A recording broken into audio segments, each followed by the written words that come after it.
Olá! Seleção para trainee específica para candidatos negros é racismo reverso? Esse é o tema da nossa roda de conversa virtual de hoje, com Paola Prandini, escritora, cofundadora e diretora da empresa social Afroeducação, e Rafael Oliveira, historiador, educador e doutorando em História Social pela USP. Eu sou Ricardo Brasil e o Responsabilidade Social está no ar.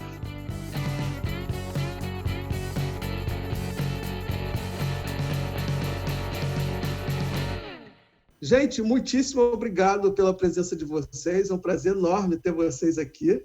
A gente que agradece. Muito obrigada, Obrigado, Ricardo. Obrigado pelo convite. Está ao lado da Paola, uma querida amiga que tanto admiro. Sim, é recíproco. Muito bom. Então, gente, antes da gente entrar especificamente no assunto, eu queria que vocês falassem assim, de uma maneira bem resumida, qual o trabalho que vocês desenvolvem. Rafael, por favor. Olha, eu sou historiador de formação, tenho uma pesquisa voltada para o estudo da abolição da escravidão nas Américas. O meu foco histórico é o século XVIII e XIX, mas, junto com isso, eu desenvolvo trabalhos no campo da educação, tanto da educação formal, fui professor da rede pública do Estado de São Paulo, quanto educação museal, patrimonial, durante o tempo que atuei no Museu Afro Brasil, como educador do Museu Afro Brasil e depois como coordenador do Núcleo de Educação. Então, meu trabalho ele é sempre nessa interface entre história e educação, voltado para o estudo, para a compreensão e para, digamos, uma mudança nas relações raciais no Brasil, com foco no Brasil, mas pensando aí o racismo no mundo.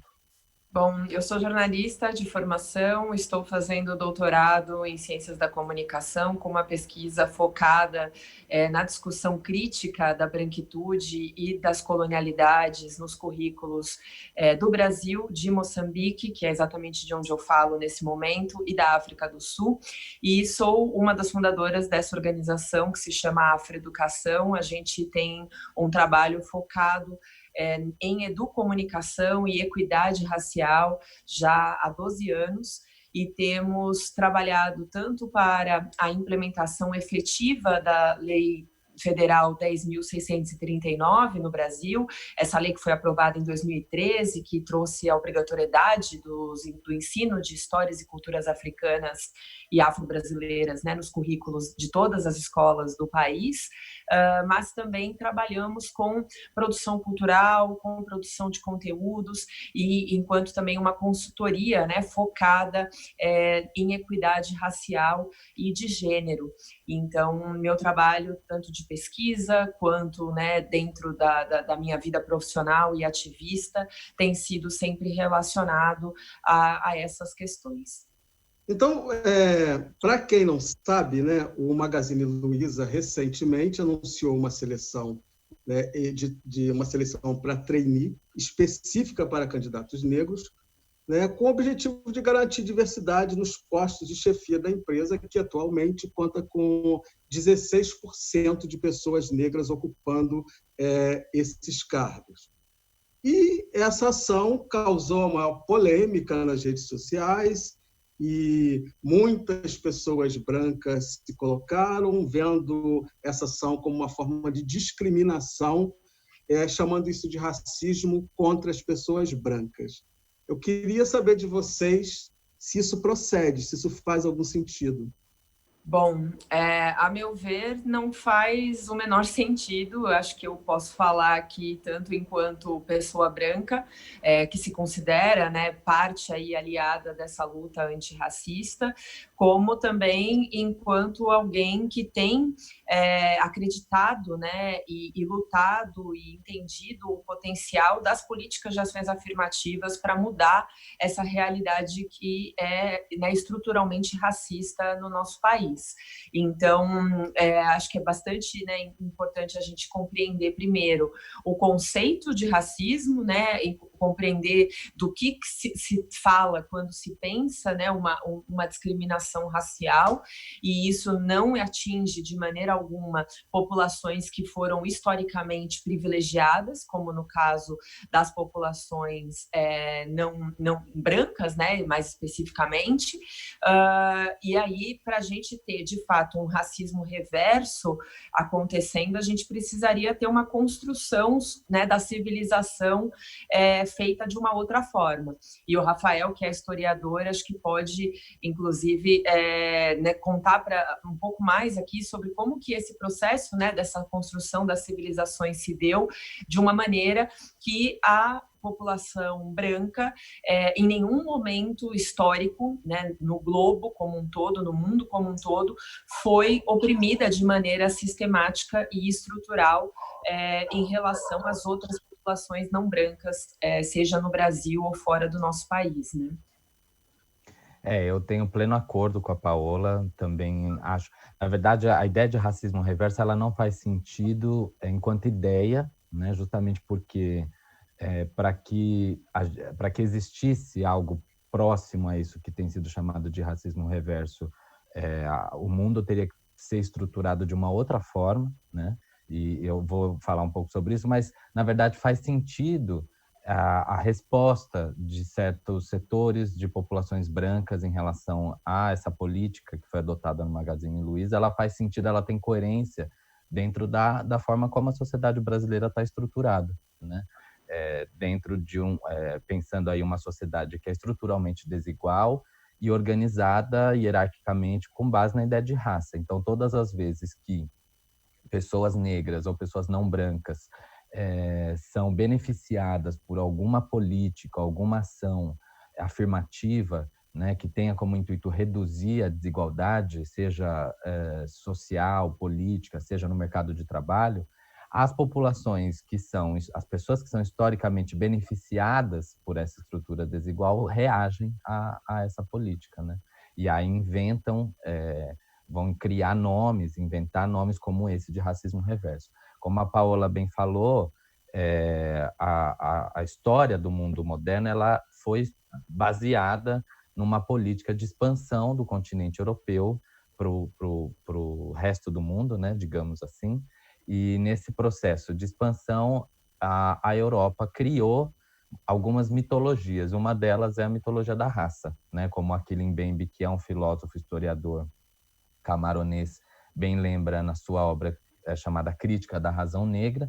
A raça é uma ficção útil que foi criada pelos europeus como parte do processo de dominação do mundo. Então, o mundo moderno ele é produto desse processo histórico, né? Quer dizer, as populações africanas foram dominadas, escravizadas, as populações do continente americano foram dominadas, escravizadas, as populações do continente asiático foram dominadas e colonizadas, e esse processo que se estendeu ao longo de séculos, ele teve como epicentro da produção do poder, né, o continente europeu. Então, o racismo ele não pode ser entendido só como um comportamento, né, um comportamento interpessoal que se dá no cotidiano. Esse comportamento, ele também é isso, o racismo também é isso, mas esse comportamento ele está amparado, né? Ele sempre, digamos, devolve a sua energia para uma dimensão concreta, material, estrutural. Então, por que é impossível falar em racismo reverso? Porque pessoas brancas não são torturadas, não são humilhadas, não são assassinadas em função do seu pertencimento racial. Em nenhuma circunstância no Brasil isso aconteceu. Uma população ser perseguida, assassinada, humilhada, ocupar os piores cargos no mercado de trabalho em função do seu pertencimento racial ser branco. Isso nunca existiu. Então, qualquer tipo de política que beneficie populações negras ou não brancas em função dessa desigualdade, nada tem que ver com racismo. Isso se chama política afirmativa, que é uma modalidade de política que foi acordada pelo Estado brasileiro junto com demais outros estados do planeta em 2001, na Conferência de Durban, na África do Sul, quando foi discutido o tema do racismo e das políticas ou reparatórias ou afirmativas, e o Brasil, enquanto Estado, foi signatário dessa conferência. Assumiu ali, enquanto Estado, que desenvolveria políticas afirmativas de redução de desigualdade. O que o Magazine Luiza fez, como outras empresas têm feito, é se inspirar nessa política de Estado, né, e incorporar nas suas estruturas empresariais, ali do mundo corporativo, essas políticas. Tardiamente, é preciso dizer, né, isso acontece muito tarde, mas é motivo, sim, de celebração e não tem nada a ver com racismo reverso, né? Eu quero ler um decreto que ele é de 21 de junho de 1967, ou seja, 67. O artigo 1, o item 4, diz assim: não serão consideradas discriminação racial as medidas especiais tomadas com o único objetivo de assegurar progresso adequado de certos grupos raciais ou étnicos ou de indivíduos que necessitem da proteção que possa ser necessária para proporcionar a tais grupos ou indivíduos igual gozo ou exercício de direitos humanos e liberdades fundamentais. Ou seja, a gente tem isso na legislação desde 1967. Nós estamos em 2020. Eu tenho muita curiosidade, enquanto um homem negro, para entender o que passa na cabeça da branquitude. Por que é tão difícil entender o óbvio? Eu queria que vocês me respondessem. Afinal de contas, é o lugar de fala de vocês. A branquitude, Ricardo, ela é uma identidade racial que foi construída historicamente, né? Ela não tem nenhuma simetria ou analogia à negritude. A negritude é uma identidade racial construída na afirmação política, né? Na necessidade de se afirmar-se politicamente enquanto sujeito histórico, enquanto sujeito social, político, atuante, né, da população negra.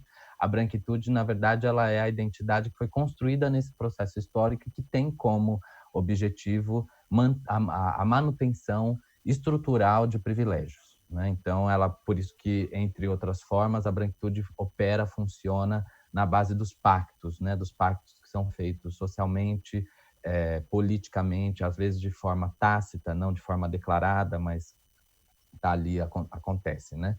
A branquitude, então, como ela foi uma identidade construída, digamos, no silêncio, porque, como assim no silêncio? Embora esse processo histórico seja muito evidente, né, as pessoas brancas nunca se entenderam como sujeitos racializados, porque a Europa, ao racializar o mundo, né, ela também se racializou, mas o seu pertencimento racial sempre foi entendido como padrão universal, como neutro, né?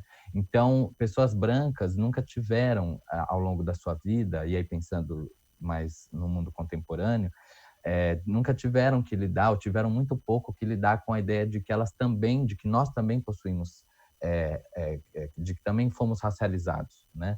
De que ao racializar o mundo, os brancos também se racializaram. Então, pessoas negras, e você sabe muito bem disso, Ricardo, têm que lidar com a ideia de raça e de racismo desde muito cedo, de forma muito violenta, na maior parte das vezes na infância. Mas as pessoas brancas não entenderam até hoje que elas também foram racializadas e que elas pertencem a um grupo étnico, né?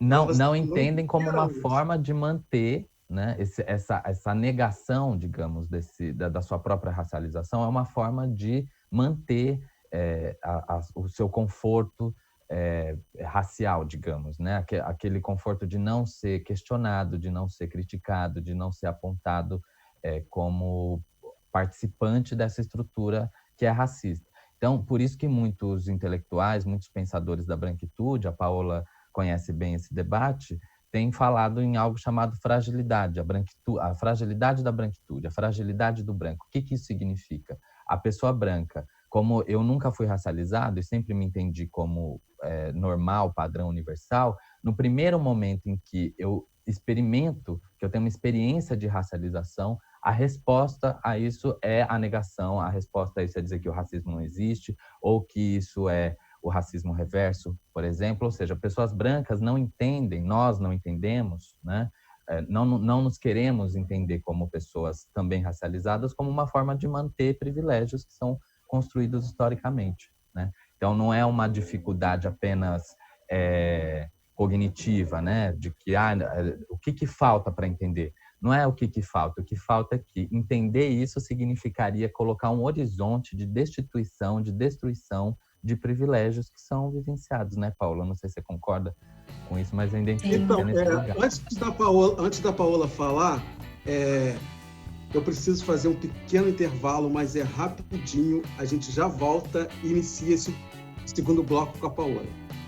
A luta contra o racismo é uma luta protagonizada pela população negra, mas ela é uma luta da nação, deveria ser uma luta da sociedade brasileira, porque, inclusive em termos econômicos, o racismo é a causa do nosso atraso.